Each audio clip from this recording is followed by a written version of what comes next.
గజేంద్రుడు చచ్చిపోయే ముందు నీటిలో ఉండగా మొసలి వచ్చి పట్టుకుంటే ఇక ప్రాణం పోతోందన్నప్పుడు పిలిచాడు. అది కూడా అర్థమయ్యేటట్టు కూడా పిలవాల. కనీసం అయ్యా మీరు రెండని చెప్పి పిలవడానికి 33 కోట్ల మంది దేవతలు లేచి నించున్నారు, అసలు ఎవరిని పిలుస్తున్నాడు రా అని అడిగారు. ఏమో అర్థం కాలేదని కూర్చున్నారు. దేవతాలోకానికి అంతటికీ అర్థం కాల ఎవరిని పిలిచాడు. ఎందుకని? అసలు ఏ పేరు వాడలేదు, ఏ గుణము వాడలేదు.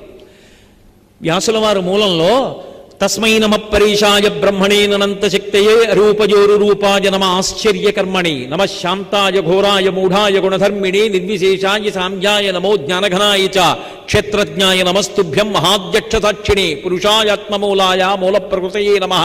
సోహం విశ్వసృజం విశ్వమవిశ్వం విశ్వవేదతం విశ్వాత్మానం పరం బ్రహ్మ ప్రణతోస్మి పరమం పదం. యోగరంధిత కర్మాణో హృదియోగ విభావతే యోగినోయం ప్రపశ్యంతి యోగీశం తం నతోస్పృహం. నమో నమస్తే కిల కారణ